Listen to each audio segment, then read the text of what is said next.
নমস্কার বন্ধুরা, পম্পার কিচেনে আপনাদের সকলকে স্বাগত। শুধুমাত্র 1 কাপ ময়দা আর একটা ডিম দিয়ে অপূর্ব স্বাদের একটা নাস্তা বা কেকের রেসিপি আপনাদের সাথে শেয়ার করব। সামান্য কয়েকটা ঘরোয়া উপকরণ দিয়ে বানানো এই কেকটা এতটাই টেস্টি হয় যে বাচ্চা থেকে বড় যে একবার খাবে সে বারবার বানাতে বলবে। আর এই কেকটা বানাতে সময় লাগে ভীষণই কম। তাহলে চলুন দেরি না করে একদম ইউনিক পদ্ধতিতে আজকের এই কেকের রেসিপিটা দেখে নেওয়া যাক। আজকে অপূর্ব স্বাদের এই নাস্তা বা ভাজা কেক বানানোর জন্য দেখুন এখানে আমি একটা ডিম নিয়েছি। ডিমটাকে প্রথমে এইভাবে আমি ফাটিয়ে নেব। এর মধ্যে দিয়ে দেব 4 থেকে 5 চামচের মতো সাদা তেল আর দিয়ে দেব 2 চামচের মতো ব্লেন্ড করে রাখা চিনি। মিষ্টিটা আপনারা আপনাদের পছন্দ মতো বা স্বাদ মতো ব্যবহার করবেন। এবার এই 3টি উপকরণ একসাথে আমি খুব ভালোভাবে কিন্তু ব্লেন্ড করে নেব। এটাকে যত ভালোভাবে ব্লেন্ড করবেন আজকে কিন্তু রেসিপিটা ততটাই অপূর্ব হবে। আর এটা ব্লেন্ড করতে করতে দেখবেন এর কালারটা কিন্তু একদম চেঞ্জ হয়ে যাবে, খুব সুন্দর একটা কালার হয়। এই কালারটা চেঞ্জ হলেই বুঝতে পারবেন যে আজকের রেসিপির জন্য এই ব্যাটারটা একদম রেডি হয়ে গেছে। তো যাই হোক, এটাকে 10 মিনিট ধরে খুব ভালোভাবে আমি ব্লেন্ড করে নেব। ডিমটাকে দেখুন খুব ভালোভাবে চিনি আর তেলের সাথে আমি ব্লেন্ড করে নিয়েছি আর কালারটা দেখুন একদম কিন্তু চেঞ্জ হয়ে গেছে, দেখে বুঝতেই পারছেন। এই পদের মধ্যে আমি দিয়ে দেবো ময়দা। এই বাটির মাপ করে 1 বাটি ময়দা আমি দিয়ে দিলাম। আবার এটাকে আমি খুব ভালোভাবে কিন্তু ব্লেন্ড করব। মিশ্রণটা কিন্তু এইরকম একটু নরম হবে, দেখে বুঝতেই পারছেন। এবার এখানে দেখুন অল্প একটু ভ্যানিলা এসেন্স দিয়ে দেবো, একদম অল্প করে। একটু অল্প করে ভ্যানিলা এসেন্স দিলে কি হবে, এর মধ্যে ডিমের যে স্মেলটা থাকে, অনেকে কিন্তু ডিমের স্মেলটা নিতে পারেন না, তাদের জন্য কিন্তু খুবই পারফেক্ট। ডিমের স্মেলটা কিন্তু আর পাওয়া যায় না, তার জন্য কি হয় এই কেকটা কিন্তু খুব সুন্দর খেতে হয়। এবার দেখুন একটা চামচ নিয়েছি, চামচের মাধ্যমে এটাকে কিন্তু আমি খুব ভালোভাবে মেখে নেব। এবার এখানে সামান্য একটু আমি লবণ দিয়ে দিলাম। আর দেখুন একদম সামান্য পরিমাণে হাতের মধ্যে নিয়েছি, দেখতেই পাচ্ছেন। এইটা আমি বেকিং পাউডার ব্যবহার করছি, একদম সামান্য একটু বেকিং পাউডার দিয়ে দিলাম। এবার এখানে আমি সামান্য একটু দুধ অ্যাড করব বেকিং পাউডারের উপরে। আবারও সমস্ত উপকরণ খুব ভালোভাবে কিন্তু মেখে নিতে হবে। আপনারা চাইলে কিন্তু এটাকে হাত দিয়েও মেখে নিতে পারেন, আর নতবে চামচ দিয়ে কিন্তু এইভাবে মেখে নিলেও হবে। আর মিশ্রণটার ঘনত্ব দেখুন কেমন হয়েছে, এরকম কিন্তু আঠালো চিটচিটে হবে, দেখে বুঝতেই পাচ্ছেন।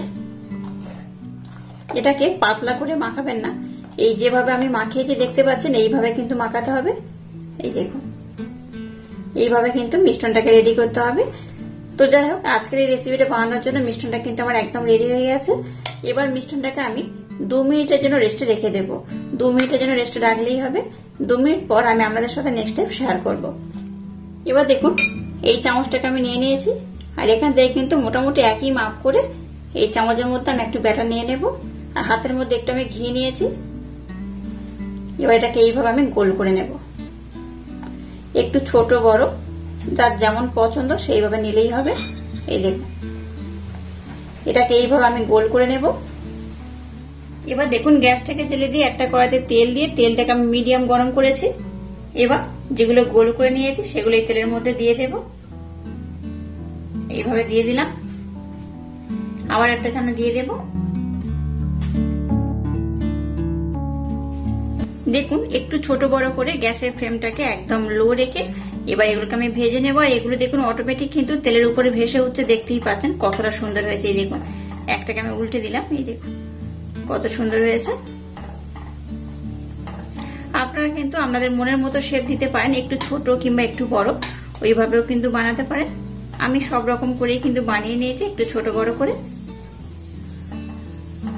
গ্যাসের ফ্লেমটাকে একদম হাই দেবেন না, গ্যাসের ফ্লেমটাকে একদম লো দিয়ে এটাকে উল্টে পাল্টে কিন্তু খুব সুন্দর করে একটা কালার করে বা একটু লাল লাল করে ভেজে নিতে হবে।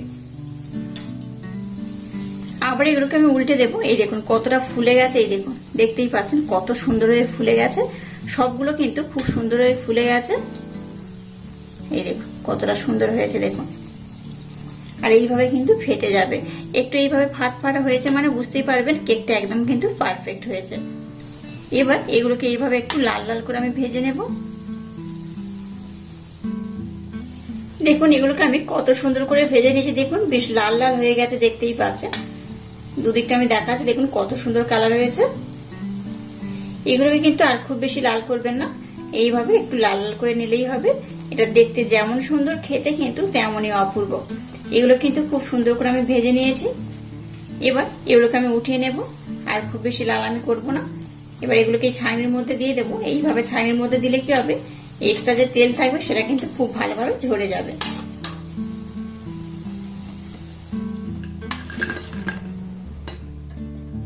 দেখুন তেলে ভাজা কেকগুলো একদম রেডি হয়ে গেছে, আর কত সুন্দর দেখতে হয়েছে। দেখুন এটা দেখতে যেমন সুন্দর, খেতে কিন্তু তেমনই অপূর্ব, অসাধারণ।